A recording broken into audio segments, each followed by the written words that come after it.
imodoka ntikora, ipikipiki ntikora,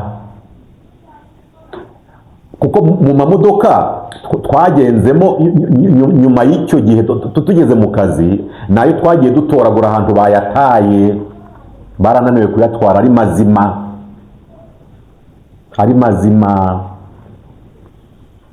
bananiwe kuyatwara kubera iki?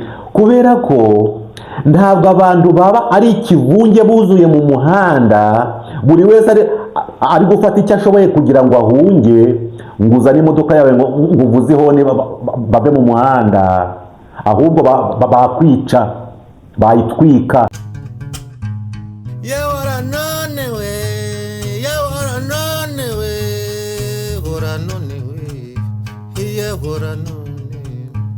Chuma chenyundo ntanga abandi kwirahira, mutima wa butinya na ugize tereriyo yeganzaramba. Reka bashimire inshuti nziza z'inkoramutima zacu, inshuti duhuriye kuri uru rubuga mumenyereye cyane tuganiriraho, ni urubuga rwitwa Sibomana Atanaze Official. Nge nitwa Sibomana Atanaze. Inkoramutima zacu rero cyane cyane mwese mwakunze kubana natwe, ndabashimira kandi mbahaye ikaze muri iki kiganiro, mbahaye ikaze by'umwihariko ku bakoze subscribe, ni ukuvuga kuri uru rubuga, kugira ngo ibiganiro dukora bijye bibageraho inkuba gahu. Iki kiganiro mwese muri hirya no hino ku isi, cyane cyane mpereye abari mu biyaga bigari iwacu, mwese iki kiganiro nagira ngo nkibature kuko ni kimwe mu biganiro bikomeye naba narakoze kuri uru rubuga, cyane cyane ko mwakunze kumva ubuhamya bwanjye, uko nagiye mbaho mu gihugu cy'u Rwanda, ibyo nahuye nabyo, imikorere yanjye uko byagenze byose narabibabwiye. Ariko hari ibyo ntavuze kubera kutabibonera umwanya, cyane cyane ko iki kiganiro murihanganira ko gishobora kumara umwanya, kuko hari byinshi mwambajije cyangwa se mwumbaza mukeneye kumenya, kandi nkabangira ngo byibuze aka kanya mbonye ngerageze kugira icyo mbibabwiraho. Urugero, mukunda kumbaza muti ariko wahuye n'inkotanyi gute? Wazimenye ryari? Ese wakoranye nazo, warazikoreye, byagenze gute? Ese kugira ngo ubu uri mu Rwanda muri 1994 ukomezanye n'inkotanyi, ese warahunze, byakugendekeye gute? Ibyo benshi barabinyandikira gusa nkabiburira umwanya, ariko kuri ibyo bibazo kuvuga ngo ese koko nahuye n'inkotanyi gute, nakoranye nazo gute, cyane cyane ko bitwaga inyenzi, inkotanyi z'abatutsi bateye muri 19, ndetse n'imvugo ikabivuga ngo bazanye ya ngoma ni ukwirirwa tubahetse, ibintu nk'ibyo, kuko icyo gihe hagaragaraga icyo bita ngo abatutsi bagiye kongera guhekwa n'abahutu.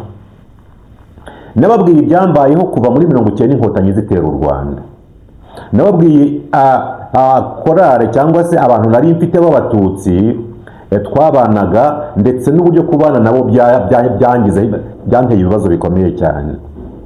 Ariko umuntu n'umuntu, cyangwa se umutima mana wanjye watumije nkomeza umurego, sinakura mu ruge kuri rwa rukundo n'ubupfura natojwe. Ibyo narabibabwiye, ariko byangizeho ingaruka zikomeye, narabibabwiye byangizeho ingaruka zikomeye. Nanone ni nacyo kintu wenda abantu benshi bibazaga, kuko benshi baravuga bati kuba bamwe mu bahutu b'intera hamwe barisha abatutsi muri 1994 kuva indege ya Habyarimana imaze kuraswa, ni ukuvuga ngo niba umututsi yari afite akaga muri cya gihe cyo gutera kw'inkotanyi, n'umuhutu yagize akaga nyuma y'iraswa ry'indege ya Habyarimana, kuko bari batsinzwe, kandi batsinzwe na za nkotanyi bavuga ko ari abatutsi baje kurengera abatutsi bene wabo. Umuhutu yagombaga kuba hwate, baratsinzwe barahunze. Umuhutu wasigaye mu gihugu byamugendekeye gute? Kuko nicyo kintu abantu benshi bakunda kumbaza bati, Sibomana wowe nk'umuhutu, ndabivuga uko biri nuko byavugwaga, wasigaranye n'abatutsi gute? Wasigaranye n'inkotanyi gute? Ndetse unakorana nazo, ndetse uvuga ko uri umwami w'igitaramo mu Rwanda, wagiye no kuri radiyo Rwanda gute? Umwami w'igitaramo gute? Baguha igitaramo gute? Hari n'abavuga bati inkotanyi zaguhaye akazi none dore ukuri kwigira. Hari ababicyurira ngo zampaye akazi none dore uko ndi kwigira, kaho nta kazi nagiraga. Ibyo byose ndagira ngo mubyumve muri iki kiganiro. Nagiteguye ku bushake nkurikije ibibazo byose mwagiye mumbaza, kandi ntawe bitatera amatsiko koko. Reba, kugira ngo bamwe mu bahutu bavuga ngo jenoside yakorewe abatutsi, ni abahutu, bamwe mu bahutu babicaga. Gusa simvuga ngo mbere yaho byagenze bite, yateguwe nande, ibyo ni ukuvuga ngo sibyo ngiye kujyamo, ibyo ni ikindi gihe. Ahubwo ndavuga ngo nyuma yo gutsindwa kw'intera hamwe n'abantu bicaga abatutsi icyo gihe, umuhutu wasigaye mu gihugu yabayeho gute? Bati Sibomana wasigaye ute? Wasigaye ute? Ndetse bigeza n'ubwo ukorana n'inkotanyi, ndetse uvuga ko uri umwami w'igitaramo mu Rwanda, ujya kuri radiyo Rwanda, radiyo y'igihugu gute? Byakugendekeye gute? Uri umuhutu, ubaho gute? None hakazamo n'akandi kantu ko kuvuga ngo inkotanyi ziratsinze, ntabwo wagiye muri FPR inkotanyi. Bishoboka bite? Sinzi niba ikintu mu cyumba, kandi koko ni ikibazo. Ubundi ingoma itsinze irabyinirwa, irakurikirwa, kutayijya bukireka wiyemeje bya bintu bine nababwiye: ni ugupfa, ni uguhunga, ni ugufungwa, cyangwa ukarindagizwa ugateshwa agaciro. Ibyo byose iyo utayobotse ingoma ugomba kuba witeguye ko ibyo bintu bigomba kukubaho uko byagenda kose.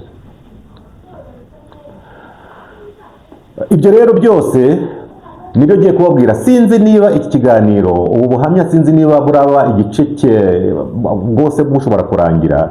Reka turebe, nimbona iminota isa naho ibaye myinshi, igice cya kabiri nzagikora kugira ngo mutaza kurambirwa, kuko nsigaye ntinya, cyangwa se mu itangazamakuru nize si byiza kurambirana, kuko sinzi uko umuntu ashobora kukumva iyo birengeje isaha, ubundi nabo bafite ibintu bagomba gukora. Turareba rero, ariko iki kintu mukihanganire, mumenye ngo ariko nakoranye n'inkotanyi gute, ndetse sinajya mu muryango wa FPR inkotanyi, bibaho, byagenze gute?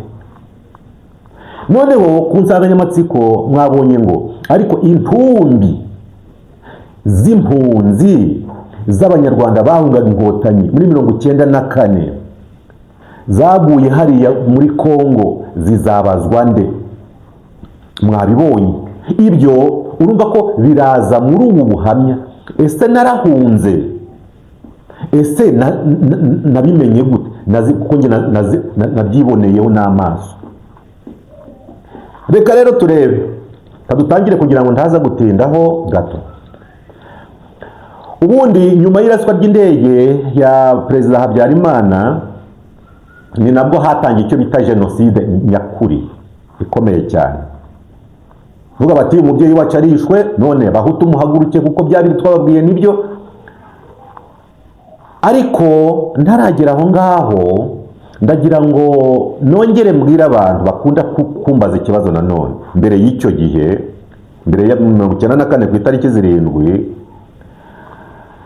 ndagira ngo mbwira abantu bakunda kumbaza ngo ariko ngo Sibomana nawe hari igihe utubeshya, cyangwa se ukavuga ko ngo utifatanije n'inkotanyi mu bugizi bwa nabi bwabo, kuko ibyo bakoraga byose wari ubizi, ndetse ngo wanahamagariraga abantu kuza mu gihugu. Ibyo si nibyo nanarabishakaga ahubwo, ndetse hari n'abaje kubera jewe. Abantu benshi bavuga ngo abaje bose barapfuye. Nge ntabwo ariko mbyumva, ntabwo dushobora kubyumvikanaho. Nanakubwira ngo none se nje ko ndapfuye, kandi hari no mu muryango noneho ngese byagenze gute? Ariko icyo nshaka kuvuga ni iki, nongere mbisubiremo, ntabwo inkotanyi zitera muri 90 icya mbere ntabwo zigeze zivuga ko zije guhagarika jenoside, kuko nta jenoside yabagaho. Ibyo bavugaga byari ibintu byiza nk'abanyarwanda bashaka gutahuka mu gihugu cyabo. Gusa mu byo bagiye bakora, ni nacyo wenda giteye impungenge, mu byo bagiye bakora nibwo hazagamo utuntu tuvuga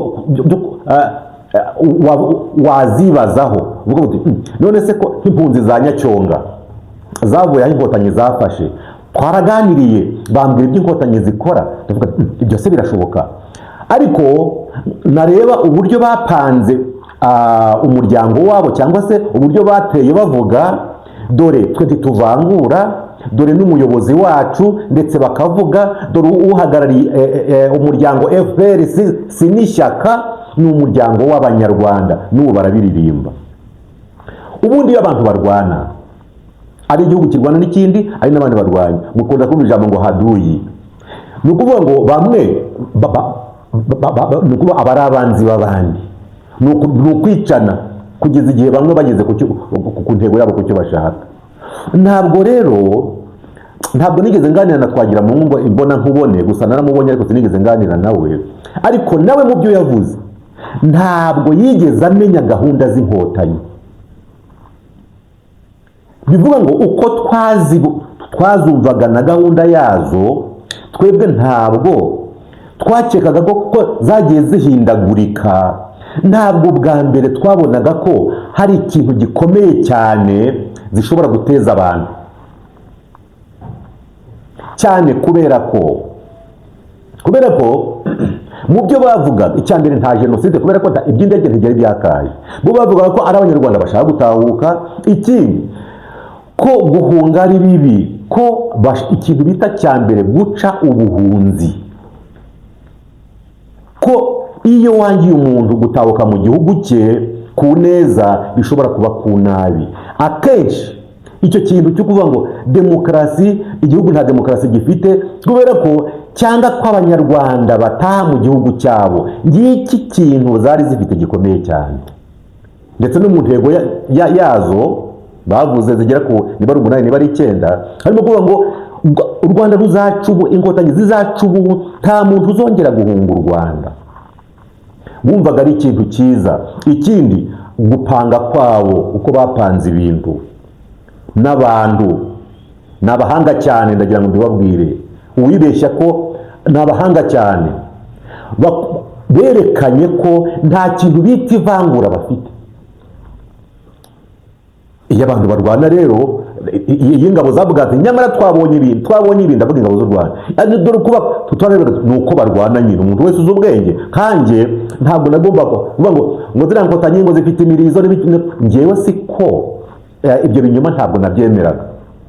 Byavuga kuri radiyo Rwanda y'icyo gihe n'ibiki, ngo inkotanyi zifite imirizo, nge mubemeraga ibyo sinari ndimo, kubera ko nari mfite n'inshuti ndibuze kubabwira. Inshuti yanjye yari ikomeye, yagiye mu nkotanyi, si nimwe.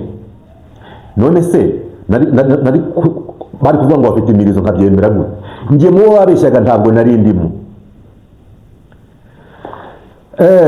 Icyo mvuga ni iki rero, ntabwo nigeze reka nivuge njye ubwanjye, ntabwo nigeze, uburyo nabonaga bapanze n'uburyo bakora, ndetse n'inshuti zanjye bamwe bariyo twabanye, numvaga ko hari ikintu, ari abantu beza cyane cyane, kuko banga akarengane, banga ubuhunzi.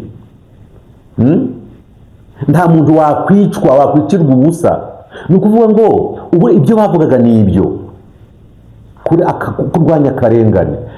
Ibyo rero nibyo babwira ngo ntabwo inkotanyi zikiza cyangwa ibyo zavugaga mbere, ntabwo wumvaga ari ibintu byiza cyane.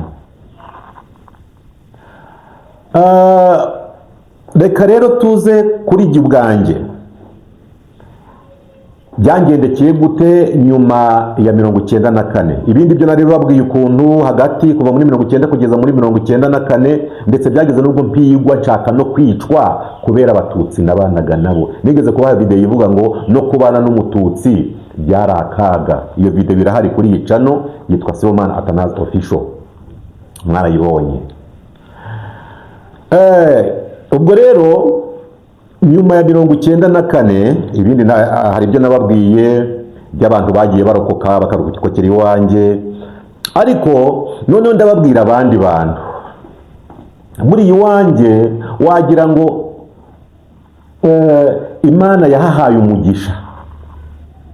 Ndabibabwira cyane niyo nakwigendera rwose mbabwire bana ba mama n'abafite intekerezo mbi kuri jyewe, ibyo nta gito bimbwiye. Njyewe Imana yampaye umugisha mu buryo mudashobora kubyumva. Gupfa aho nzapfa kizanyica ariko ni umuntu wese. Ubundi muntu hari ibintu nka bitatu cyangwa binatamenye. Nguvuga ngo ntamenya gusa abazi ko azapfa, ariko ntamenya ngo kizamwica ni igiki. Azagwahe byatewe n'iki? Ibyo ngibyo ni ukuvuga ngo ntabwo umuntu abimenya. Ariko kuri jye ku byo nabonye n'umuryango wanjye uko mundeba nicaye ahangaha, buriya Imana yampaye umugisha cyane kandi irabinyereka. Sinabwiye abantu barokokeye iwanjye b'abatutsi, noneho inkotanyi zitera hari abantu bahungiraga muri Kongo bavuye kure, benshi bampungiyeho iwanjye ku Mukamira. Nagize abantu benshi baba iwanjye mu rugo. Abandi barazaga wenda bakagira ahantu baba mu mazu babatiza bagacumbika, cyangwa se bagashira akantu mu bizu byari bihari bidafite abantu bakabamo, bagashakisha bagashaka imirimo mu bantu. Ariko nge benshi baje iwanjye mu rugo turabana. Basuhuze cyane, basuhuze abantu bo ku Muyumbu icyo gihe yari komine Bicumbi. Ndabasuhuza cyane n'ubu ngubu bajya bambwira bati mubyeyi wacu warakoze cyane. Barahari bamwe abari bakuze nk'abakecuru bo baritahiye, ariko abandi buri gihe barampamagara bati ntabwo tuzakwibagirwa. Nacumbikiye abantu rero muri ibyo bihe byo guhunga inkotanyi muri 94 babaye iwanjye cyane, ndetse rimwe tubonye umutekano ubaye muke aho twari turi ku Mukamira, biba ngombwa ko nongera kubimukana mbajyana ku Nyundo. Ntabwo nzi ko bizamara igihe kirekire, ahantu bita muri Pfunda. Ndababwira nti reka mbe nginze ibintu bisiga mu nzu, ko nari nejeje imyaka nyishiramo. Ziko nababwiye ukuntu nari nigeze kuza iwanjye mpungutse, nsanga harimo umuntu uraza mu ihene abyajya imyaka yanjye, ibintu nk'ibyo narabibabwiye. Abantu ndabacumbikira, ariko ndagenda ku Nyundo ndavuga nti umutekano ubaye muke ntawamenye ukuntu ibintu byagenda, kandi nari nduranye n'ikigo cya gisirikari. Ndavuga nti wajya kubona ukabona ni ikigo cya gisirikari, kandi hano niho inkotanyi zirimo guhiga cyane. Batangiye guhwihwisa ko icyo kigo gishobora gufatwa. Igifatwa rero abacyegereye kizaba ikibazo. Icyo nakoze ni iki rero, nuko navuze nti noneho reka iby'ikigo ahantuye ngende, kuko wenda nzi ko bidashobora kumara igihe kirekire. Ngende nshake ahantu bita muri Pfunda ndanayikodesha, kuko singomba guhunga ntarebye neza uko ibintu bimeze. Abantu twari kumwe nari ncumbikiye ndabatwara mbajyanayo, nge ndongera ndagaruka hashize iminsi 2 ngo ndimo kureba uko ibintu bimeze, mbona umutekano ubaye muke. No kuvuga ngo nta kintu na kimwe nagomba guhungana uretse ibyo nari nshoboye. Ibindi narebye ahantu mbibika, ubundi kinga inzu ndagenda nsanga babantu nari nabacumbikishije muri Pfunda. Byabaye ngombwa ko abantu bose icyo gihe, abantu bose ngo ngiye kugera hahandi ku nsanganyamatsiko yacu, abantu bose benshi umuhanda Kigali Ruhengeri Gisenyi wari umuhanda wuzuye abantu, inka, ihene, intama, bamwe matora bakazijugunya kubera umunaniro, byinshi cyane. Bivuga ngo hafi y'abantu, igice kinini cy'u Rwanda cyangwa se cy'amajyaruguru n'uburengerazuba cyahungiye hariya bitaga muri Zaire. Zaire ni ukuvuga ubu ni muri Congo. Aho hantu rero ni ukuvuga ngo cyari ikibazo gikomeye, ku buryo nta ruhumekero, nta modoka ishobora kugenda mu muhanda kubera abantu benshi. Icyo gihe umuntu wari ufite imodoka yagize ikibazo gikomeye cyane. Niyo mpamvu mbabwira, iyo tuvuga ibintu tuti ibintu birahinduka, nk'abana bato ntabwo bashobora kubyumva. Intarabona ngo iseri haha ngo yabonye inyama. Buriya abantu bakuru aba ari inararibonye. Icyo gihe reka mbabwire umuntu wagize umugisha, umuntu wari ukomeye muri icyo gihe, mu byibuke abantu bakuru bari bahari. Umuntu wari ukomeye wari ufite ikintu gifite akamaro, ni umuntu wari ufite ikirago. Sinzi niba munyumva neza. Ikirago murakizi, abandi bakita umusambi. Ndababwira impamvu aha hantu muhazirikane cyane. Umuntu wahunganye ikintu gikomeye ni umuntu wahunganye ikirago.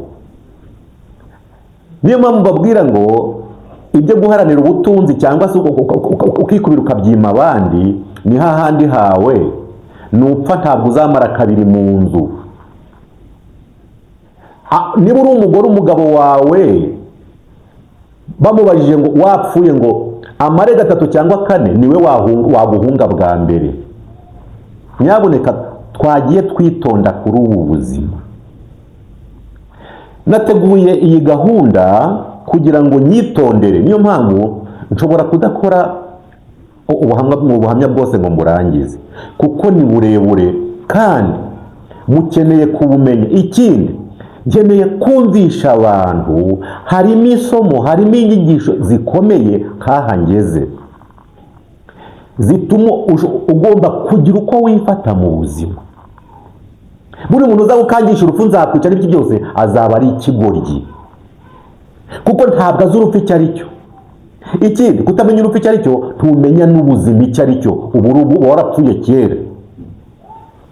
Nongere nsubiremo, icyo gihe abantu bahunga muri 1994, njye nari mpari, umuntu wari ukomeye cyane ni umuntu wahunganye ikirago. Abenshi nk'abana bato ntabwo bazi ikirago. Baza amashuka, baza ibiringiti, baza amamatora.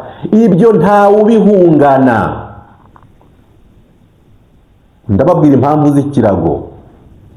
Reka ngaruke ku kintu bita ubutunzi. Ntimubona ko umuntu yaguze imodoka aba yakize? Baravuga ngo umuntu aguze imodoka yateye intambwe, no kuvuga ngo yageze mu rundi rwego. Imodoka ni nziza, kandi koko ni nziza kuko iragutwara ukumva uranezerewe.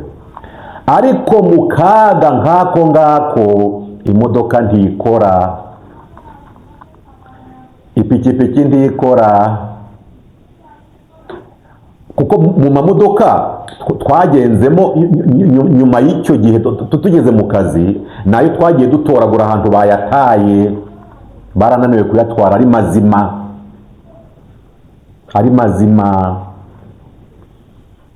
bananiwe kuyatwara kubera iki? Kubera ko ntabwo abantu baba ari ikivunge buzuye mu muhanda, buri wese ari gufata icyo ashoboye kugira ngo ahunge. ngo uzane imodoka yawe ngo uvuze ihoni bave mu muhanda, ahubwo bakwica, bayitwika. Ni agashinyaguro. nawe ubwawe ushaka ahantu wayishyira ukahabura. ibyo bintu mubyumve. Ubutunzi ndakubwira ngo ibintu byari iwanjye narabyitegereje ndabireba, ndeba amavarize, ndeba amantuza za ampli, ibiradi bimwe bya ibizindaro, ndareba. Ntabwo ushobora kuba wumvise isasu rivugiye aha ngo uvuge ngo ndaterura ngo computer. icyo gihe nta makompiyuta byari ibintu byita za amplificateur, bivuga ngo ntacyo ntacyo byakumarira. Wenda uzi ikintu umuntu ashobora gukubita ku rutugu cyari gihari, nari mfite ikintu bita umuceri, kuko ningera mu nzira wenda nshobora gushaka ahantu nashaka udukwi ngateka nkarya. Naho ibindi byose aba ari zeru. Imodoka urayireba ukavuga uti zeru, inzu ya zeru, ntacyo biba bikimaze. Ariyo mpamvu nongera kuvuga ngo nk'umuntu mukuru, ubu butunzi mwiba mukabugomwa abandi mukabubaziza, mukarya ntimuha abandi, ubu butunzi murundanya, hari igihe wajya kubona ukabona urabwitegereje, ubuze ikintu bukoraho, ukaramira ubuzima bwawe gusa. Mujye mwitonda. None se ninde barahambana zahabu? Ariko iyo abantu bayirwanira, abantu bagapfa bagashira, ugira hari ngo hari n'akantu kangana gatya bazabahambana. Reka da, ibyo ntibibaho. Nyabuneka mwumve iki kiganiro. Ubutunzi iyo ishyano ryaguye, iyo amagara yaterewe hejuru, ntawe ureba imodoka, ntawe ureba zahabu atunze, ntawe ureba wayigurisha. Muzi ko byageze n'ubwo amafaranga ubwayo tubura icyo tuyamaza. Noneho abantu bahunze bakagera muri Kongo hari Igoma, amafaranga y'u Rwanda bahise bayatesha agaciro, ku buryo abasaza barabyibuka, bari abakire cyane b'abacuruzi. Ndabazi cyane mu Ruhengeri, rumwe twagiye tubiganira, ndabazi cyane. Barayishize no mu mahembe no mu bihago by'impu. Bagezeyo amafaranga bati tuyatesha agaciro, babura icyo bayamaza, aba nk'ibibabi nk'ibyatsi, ukayareba ukumirwa. Kubera iki? Ibintu byahindutse. Nyabuneka mwabantu, iyo ibintu bihindutse, ndasubiramo, iyo ibintu bihindutse, ibyo watekerezaga byose ubona zero, nta na kimwe kigihari. Hakabaho gutekereza mu bundi, ni nko kuzuka, ukaba nk'uzutse utarigeze umenya byari biriho. Ikindi niyo wareba ibyo wavuze, wareba ibyo wakoze, ibintu bitarahinduka, wareba indirimbo waririmbye, ugashaka aho warigitira ukahabura. Ubwo se muri kunyumva? Iyo ibintu byahindutse, wowe ubwawe uritinya, utinya ibyo wakoze, utinya ibyo wavuze. Niba ari ikigitanga, ubibona nk'aho ari shitani yabivuze, nawe ubwawe ukiyanga. Uwambara agakositime na karavati ameze atya, ukabona inkweto za musazi, ari kugendera muri bodaboda, yemaraye gutya, ubona yunamye. Ntabwo biba bibaye ako kanya, ahubwo ibintu byahindutse, ntabwo agifite uruti rw'umugongo. Impamvu ndatinze cyane ni iki? Iyo ibintu bihindutse, ukabona umuntu wari inzobe yabaye igikara, ukabona umuntu wavugaga amagambo ukabona ntabwo ijambo riva mu kanwa, ukabona umuntu wabonaga ari nk'igihanganye avuga atontoma ukabona ari gususumira ntacyo avuga akikanga buri muntu we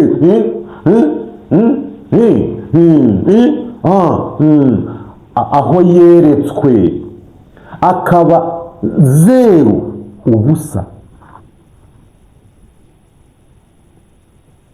Niyo mpamvu nkunda kubwira abantu ngo kera hari igitutsi batukanaga ndetse natwe tukajya tugitukana ngo katsindwa we nano katsindwa tutazi ngo gutsindwa niki.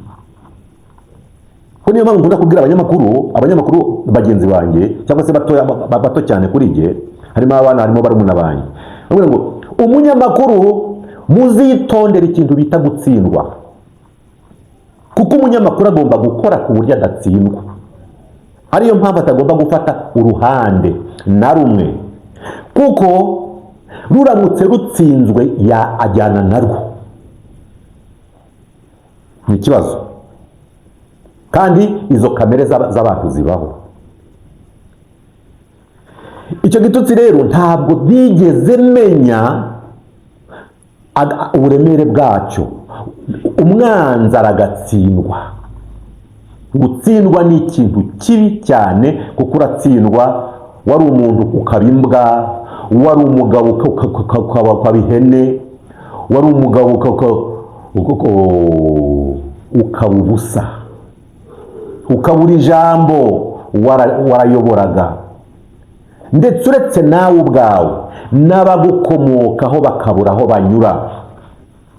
Hari indirimbo yanjye nkunda kuririmba, wenda muzajya muyumva, nyobora data, nyobora data inzira nzanyura ngira imigambi hamya kigabo, mvukanye isheja nubwo nkibyiruka ntukampishe, ngutera imbabazi nkikugira, iyo nkora ibyo ukunda nkiri muto. Hari igitero rero kivuga ngo hariho ikiza kimwe gisaga mu buzima kurusha ibindi, kubaho neza ukazanisazi, ntawawuzasiga ngo akuzire, ngo ahite bavuga ngo nguwo yishuzwe ibyawe, abiziho iki ntanaho yanyura ngo akubaze. Nyobora data, icyo nshaka kuvuga ni iki? Ntabwo icyaha iyo ukoze ikosa, abantu bajye bitondera kuvuga, gukora amakosa bibwira ngo nibo ubwabo, ngo ngewe ngo ninshaka nzapfe. Reka da, ikibazo ntabwo ari wowe. Wowe wenda waranapfuye, cyangwa se ibyawe wowe uri iki, uri umuntu uzavaho, uzasaza, ariko ugukomokaho kuko indiri bivuga ahite bavuga ngo nguwo yishuzwa ibyawe, abiziho iki nta naho yanyura ngo akubaze. Abantu benshi bakora icyaha bibwira ko ari bo gusa ngo ninshaka mfe. Wowe ntabwo bihagije, ahubwo abazagukomokaho bazagira akaga kubera wowe. Sinzi niba iki kintu muri kucyumva neza. Icyaha ngo ni gatozi. Ntabwo nemera ko icyaha ari gatozi gusa ku wagikoze. Icyaha ni karande, kiraranda. Si karande yayiyoboye, ahubwo ni karande cyuko niba warishe kanaka ukica Sibomana Atanaze wicaye aha ngaha, bikumvikana ngo kanaka yishe Sibomana Atanaze, niyo yapfa umwana azabyara avuga ngo se niwe wishe Sibomana Atanaze. Umukobwa umusore yajya kumura, uramenye ko uwo mukobwa se yishe Sibomana Atanaze, uramenye, kandi we ni umuziranenge, nubwo ubugome ntabwo afite, ariko yitwa mwene munyacyaha runaka, mwene nkoracano runaka. icyaha rero ntabwo ari gatozi gusa, nicyo nshaka kubabwira. Reka ngaruke nababwiye nti urumva ko byaba birebire, birumvikana ko ngomba guca iki kiraba igice cya mbere, bitangiye kumvikana kuko ntabwo ndagera hahandi navuze, ntabwo ndagera mu Nkotanyi. Urumva rero ntabwo natuma imirimo yanyu iherera mu yanjye. Ndagarukira, turareba aho tugarukira bitewe n'iminota tuba tugeze, uko byagenda kose ngomba kurenza isaha, kandi ubuhamya ni burebure. Reka nihutire nyuma y'iraswa ry'indege rya Habyarimana byangendekeye bite. Ni aho nari ngeze, uburyo abantu bahunze ari benshi, ari nabwo nababwiraga nti ubukire nta muntu wabuhunganye. Ikindi, kugera ku nkweto umuntu yambaye, mwari mubizi. Ubu ngiye kuvuga ku buhunzi gusa, noneho reka aricyo kintu kuko birakomeye. Ubundi muzi ko iyo umuntu ubu nzi neza ko n'abanyumva, urebye ku kirenge cyawe wambaye udukweto twiza. Niyo ufite amafaranga uragenda ukabona abantu bari kwirobanuza udukweto twiza, aka ni keza, aka karakomeye. None iyo bigeze ku gitsina gore ho ukabona ari kureba hasi kuri twa dutsi twa taro, akareba kangaka taro ni ndende. Niba hari ikintu kibi kibaho mu guhunga, bibabwire. Abagore bo barabizi, ariko ndavuga ab'icyo gihe gusa. Muri mwebwe mvuga ibyo mvuga guhunga, simbifuriza guhunga ko muri ubwo buryo, kuko biragatsindwa na rurema, n'ishyano n'akaga. Naringeze he rero? Icyo bita iyo wahunze inkweto ni mbi cyane ku rugendo. Kuko muziba n'umuntu yambaye ari kugenda agiye mu bukwe, akagenda mu gihe runaka, ubundi akaza akazikuramo. Iyo uzigendanye igihe kirekire, ndavuga inkweto wambaye, ziragatsindwa mu kuzihungana. Uzikuramo ukajugunya munsi y'umuhanda, nge narabyiboneye. Ziragatsindwa. Ndetse n'izari mu gakapu nziza cyane wari utari wakambaye, kubera kuremererwa kandi udashoboye gukandagira, ntawe urazigura kuko ntawe ukeneye kugura ikintu, buri wese arakiza amagara ye, nazo ukazikuramo ukajugunya munsi y'umuhanda. Nge narabyiboneye gutya n'amaso yanjye. Uzi icyabagaho? Ni uko areba akantu k'umwenda cyangwa se agapira, ndetse hari n'abashakaga bahuraga n'ibintu by'ibikarito hasi, kabona nk'ikintu cy'ibikarito bajugunye ngariya, akakizana akazana imigozi agahambira ku birenge hamwe bakandagiza, kubera ubushyuhe bw'ibirenge muri kaburimbo cyangwa se urugendo rurerure, agahambiraho imigozi kugira ngo agenda akandagiza ibirenge bimaze. Umuntu wambaye inkweto cyane utaragenze n'ibirenge, iyo agenze n'ibirenge ni ukuvuga ngo birashya, ukagira ngo babikojeje mu ziko, ugasanga ni ubushye byatutumbye rwose, ukabona biranyenya amazi kubera urugendo rurerure. Umwanzi uzamutuke guhunga, ariko ntimugatukane, ahubwo muzifuriza abantu ibyiza. Ariko ibyo narabiboneye. Abantu rero bagiye ari benshi barahunze. Nanjye abo nasize hariya aho bita muri Pfunda, ndagenda babwiye nti dore nanjye ubwo nabuze aho nyura ngo mbagereho kubera abantu benshi. Reba abantu nasize iyo ngiyo, abantu bakiri bakeya muri Pfunda, abantu bazi ku Gisenyi, utabagera ku Gisenyi ubanza ahantu bita muri Pfunda, hari uruganda rw'icyayi rwa Pfunda, hino bakahita ku Nyundo. Ubwo rero njye nari nabasize ahantu bita muri Pfunda, ariko kugira ngo ngere muri Pfunda mvuye ku Mukamira byambereye ikibazo gikomeye cyane. Byambereye ikibazo gikomeye cyane kubera iki?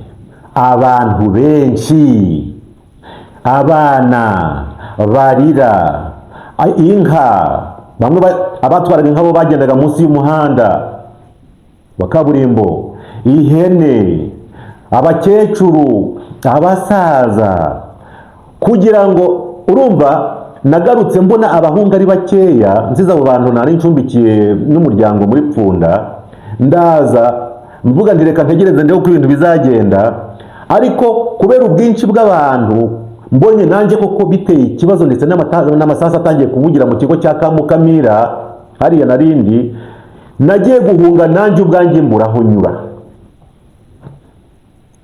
kugira ngo nzave ku Mukamira ngere muri Pfunda aho ba bantu nabacumbikishije.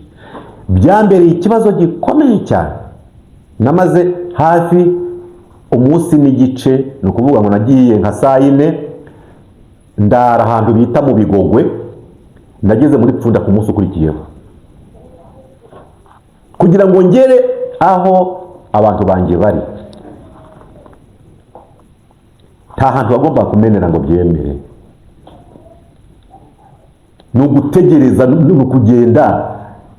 Umuntu se yabyita ngo iki? Akavuyo, ibibazo, dore yarapfuye, dore yaravunitse, dore yari kuruka, dore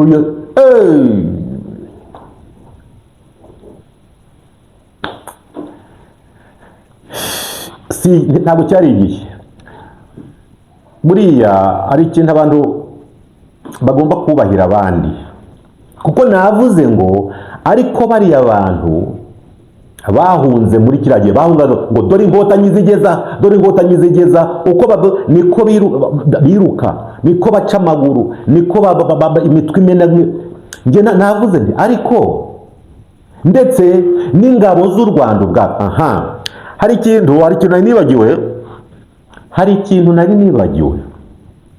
Ese njye kuva mu rugo ubundi byatewe n'iki? Nabwiye ko nagiye ngacumbikisha abantu nkagaruka. Njyewe ikintu nkeneye kumenya ni amakuru, ariko koko abantu bari ngo tuve mu gihugu tugende, muze tugende turebe ko inkotanyi zikibamo zonyine, kuko hari amakuru menshi yazengurukaga aho ngaho.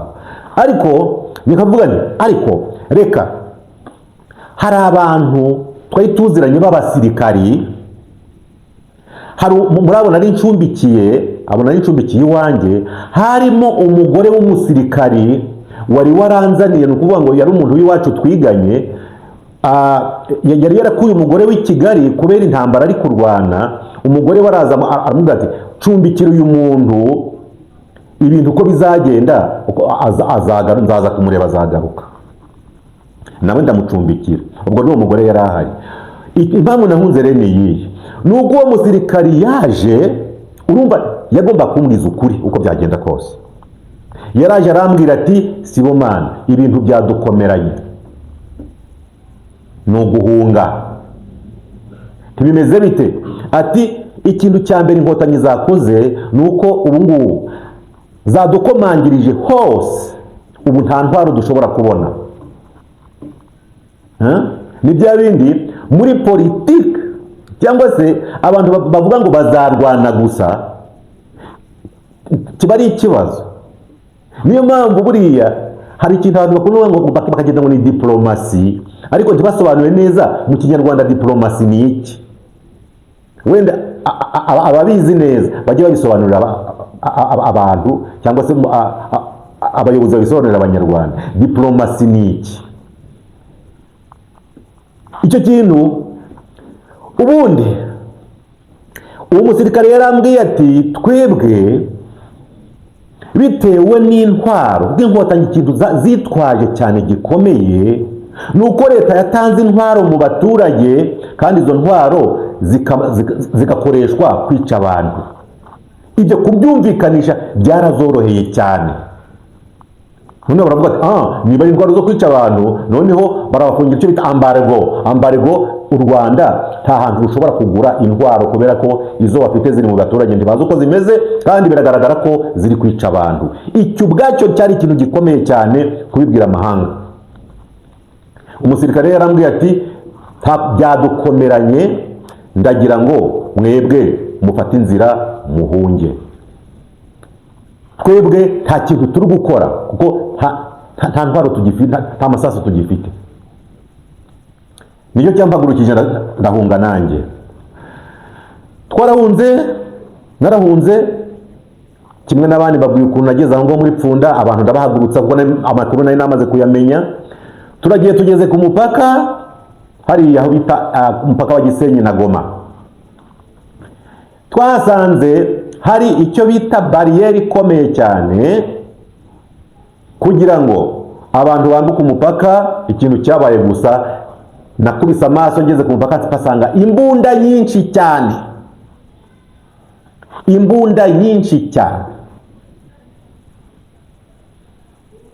kuko n'abasirikare ubwabo muri abo bantu bahungaga, n'abasirikare bari barimo n'imbunda zabo. Bageraga ku mupaka ubundi bagakuramo imyenda, bamwe banayikuyemo, uburyo bagenda babahisha, ubundi imbunda bakazirambika ku mupaka, bakagenda bati ntihagire umuntu n'umwe, kuko bari batanze itegeko Mobutu Zaire yatanze itegeko ngo binjire, ariko ntihagire umuntu winjirana intwaro, zose bazishize aho ngaho. Iyo wenda kubaza ngo se ngo habayeho FDLR ahandi bazikuye ntabwo mpazi, ariko nahasanze imbunda nyinshi cyane, kandi leta ya Zaire zose yaraziramashije irazifata. Ubwo byari bigeze nko mu kwezi kwa gatanu, kwa gatandatu, kwa karindwi tutaragera, kuko ndibuka ko leta, ndavuga guverinoma, bashyiraho guverinoma y'u Rwanda, nayindi hano ku Gisenyi, hafi ya Gisenyi ahantu bita Igoma, aho bita Butembo. Yagiyeho mpari ndi kureba, ndetse kubera ko nakurikiranaga amakuru cyane, narabireba narabyumvaga, ababuze amagambo bose narayakurikiranye.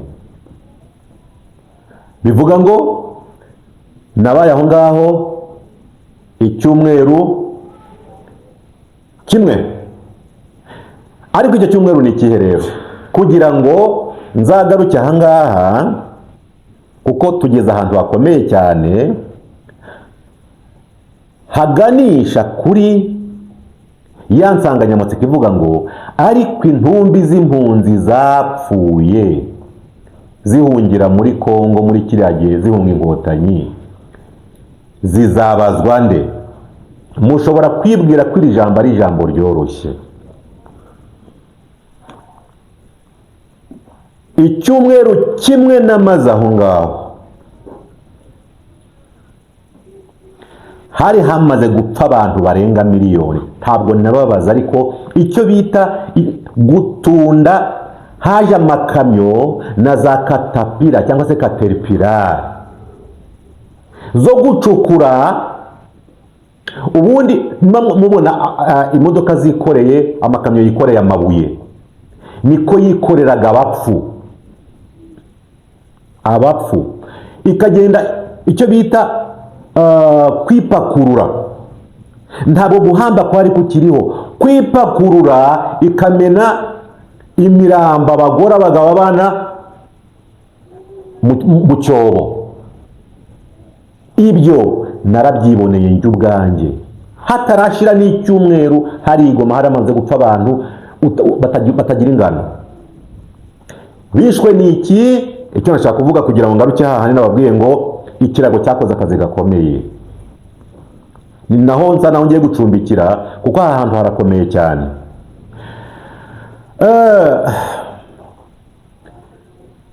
Abantu mu by'ukuri hari umunaniro, hari inzara, ariko inzara yo ntiyari na nyinshi cyane, kubera ko bamwe amahene bari bakiyafite, inka zabo nazo bamwe bari bakizifite, ibyo kurya bari babijya, yewe nanjye nari mfite ibyo kurya byanjye. Ariko dore ikibazo cyabaye gikomeye cyane. Uwari ufite ifaranga, hari abantu bitwa ngo abacuruzi, twasanze ahantu hitwa Igoma, ari abagore, ari abakobwa, ari ngo bacuruza utuntu tujya kumera nk'amandazi, amandazi. Reka mvuge ibintu bitatu. Hari urupfu rw'abantu bariye ibyo kurya byaho biroze bagapfa, aho nzahagaruka. Barozwe nande? Icyo ni kimwe. Icya kabiri, kubera umuvundo n'abantu n'umwanda abantu benshi, hadutse icyo bita korera ikomeye cyane, abantu barapfa.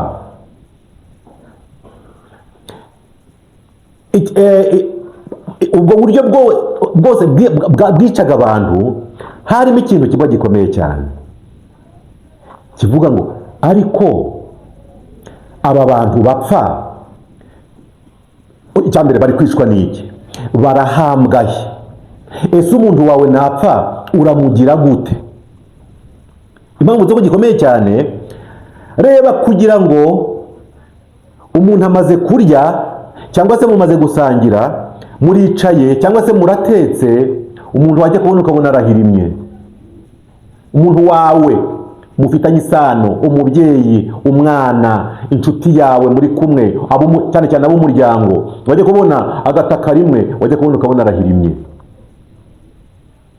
Wajya kubona ati maze kurya benye nampayeho n'akanaka, wajya kubona ukabona baricaye barahiswe, barahirimye.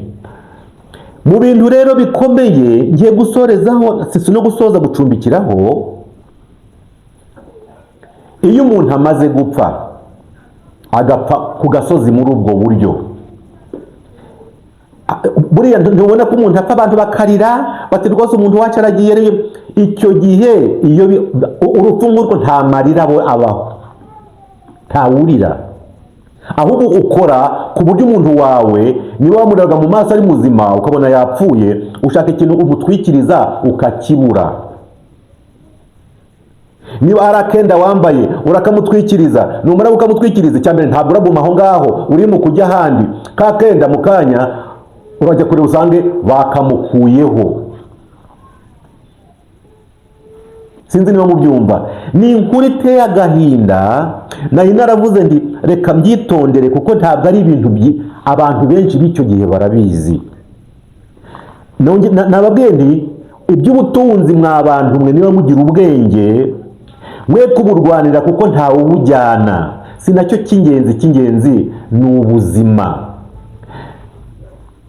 Uzi ikintu cya mbere cyabagaho cyafashije umuntu wawe, iyo wagiraga amahirwe ukaba ufite ikirago, wamuzingiraga mu kirago ugahambira hejuru no hasi. Hari ahantu bari bateganije ngo umuntu wanyu napfa mujye mumuzana ku muhanda, mumushyiranga imodoka zize kumutwara zijye kumuhamba. Wamushize mu ishuka rero, kumuterura byaragoranaga cyane. Sinishuka, nta shuka. None kumuterura ntacyo yambaye cyabaga ari ikibazo gikomeye.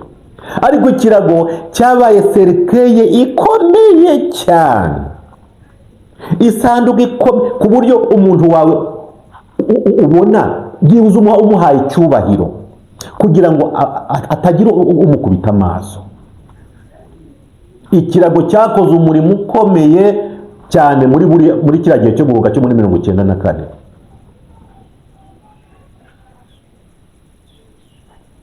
Wenda abantu bari ku rugendo icyo gihe, bagenda uriya muhanda ugana za Kibumba bagakomeza za Katare, kuko ni inkambi zari ziri, bo barabizi. Aho nzahagaruka ko hari n'igihe umuntu akakubwira ngo ngiye kuvoma Katare, akagenda n'amaguru, akazagera mu nzira atereka nture nduhuke, agatura, akicara. Ubwo wajya kubona ukabona arahondobereye, ubundi aharyamye ntahabyuke. Undi yaza agasanga wagiye kuvoma, agasanga umuntu ari aho ngaho ari kumwe n'ikidomora cye cy'amazi, yapfuye. Waho kugira ngo agende agafata cya kidomora ntaba agiye kuvoma, akakikorera akakizana kubera ko yabaga yiboneye amazi hafi, agataha akajyana amazi umuntu akamurekera aho ngaho. Nabajije ngo bariya bantu ko bari mu byabo bakavanwa mu byabo bagahunga, bakagenda bagapfa, bagapfa urwo rupfu, bakarogwa bagapfa impfu zinyuranye, bariya abantu bazabazwa nde? Kuko mbabwire, nta maraso y'umuntu atazagira umuntu abazwa, ko ntabwo biyahuye. Bazabazwa nde? Aha nzahagaruka nyuma y'icyo gihe byangendekeye bite, namaze y'iminsi ingahe, nakoraga y'iki, naje kugaruka gute. Kuko bamwe bajya bambaza bati ese wagarutse iwacu ni mu Ruhengeri? Hari mu Ruhengeri, hari ahantu ubu ni mu karere ka Nyabihu ku Mukamira. Ese navuye ku Mukamira ngera i Kigali gute? Byaje kugenda gute? Murumva ko ntabwo ari ibintu byarangirira aha ngaha. Niyo mpamvu nababwiye ngo nabanje kubyitondera cyane, ndavuga nti ntabwo ari ibintu byo guhurutura ako kanya, ahubwo reka byibuze nzarebe igihe mbigenera, kugira ngo ibibazo bakunda kumbaza, imibanire yanjye n'inkotanyi turaziranye, twaratangiranye, ariko nari mvuye he, byagenze bite? Natangiye rero nti bariya abantu nabonye niboneye njye ubwanjye bapfuye ruriya rupfu, bazabazwa nde? Igice ni icya mbere. Ubwo ni ukuvuga ngo igice cya kabiri nibwo nzababwira ngo ese nagarutse gute, ntangira gute, nanone 94 muri icyo gihe byagenze bite, ntangira umwami w'igitaramo mu Rwanda gute, ese haba byari byoroshye nyuma y'iyicwa ry'abantu, ndavuga mu Rwanda n'izo mfuna none zabaye nyuma niboneyeho z'impunzi zahungiye muri Zaire. Reka rero tuzagaruke, ndabashimiye cyane, ubundi nakagaruka. Iki ni igice cya mbere birumvikana, kugira ngo ntaza kurambirana. Ntimukagubwe nabi, ndabashimiye cyane.